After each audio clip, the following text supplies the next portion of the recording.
Chef Risham Sachdeva, chef and founder of Tendril, a mostly vegan kitchen. Tendril is a mostly vegan restaurant. We call it mostly vegan because I still do a bit of dairy here and there. And the next dish, which has been sort of long standing, is our smoked aubergine. This aubergine dish, we kind of smoke it on the grill. So we try not to pierce it. Usually it's the aubergine being pierced so the steam comes out. We keep it cook it ever so slightly so it just kind of breaks open and steams in itself, but have that beautiful smoke coming through. We used to have this burnt aubergine dish, growing up for lunch, and was just like incredible because you would not expect in a household to get that smoky flavor without having then any fancy equipment and still kind of have that thing. So we again take the fresh aubergine, really nice and plump.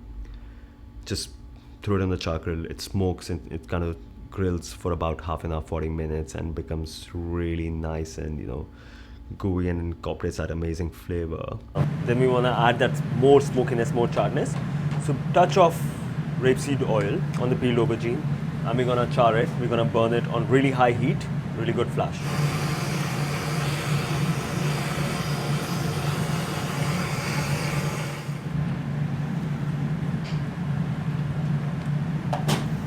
I mean, so it's a beautiful property, but there's some challenges. What we face is that the kitchen's downstairs, and it doesn't matter how much we control the food, the travel time for the food kind of adds on. There are a couple of extra minutes. So there are a few things we try and finish upstairs in the live kitchen. So this is one of them because we can't again have heat upstairs. So this becomes quite engaging because when you walk in, you'll see the chef kind of working on this dish upstairs, and when it's served, the temperature is correct. It's not too cold, it's not too hot. It kind of fits right.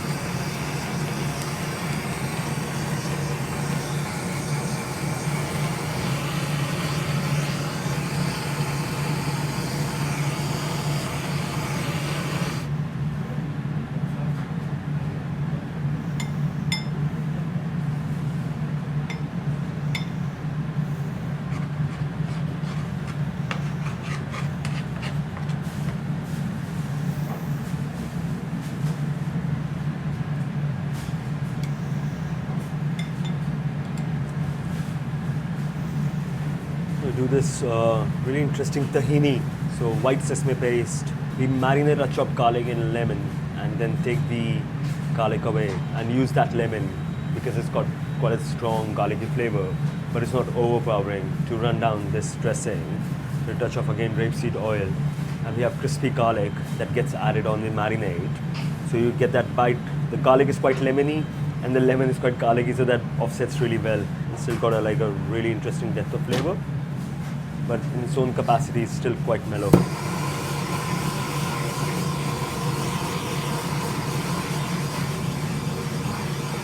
I love the skin the tahini forms, when you torch it, forms a tiny little skin on it, which is great.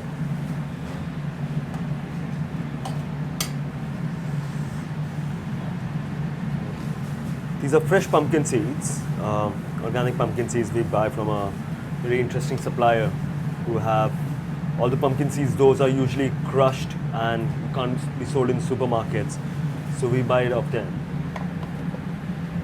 You have your pitted Kalamata olives,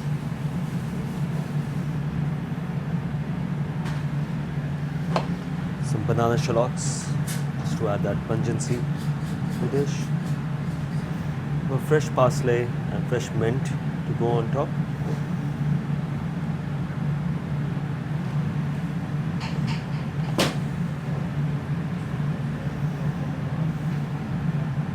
We buy this beautiful sourdough from a farm in the countryside called Coombs Head.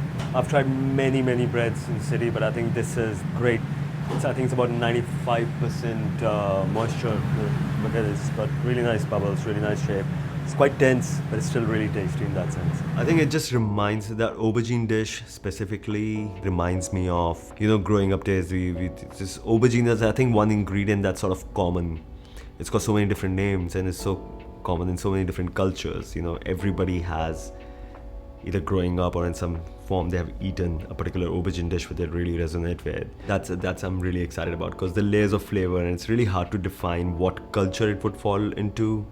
It's British aubergines with tahini that's becomes more mad, and then smokiness added to it that becomes slightly the Indian touch to it, and then the freshness of the herbs and everything kind of complements it well.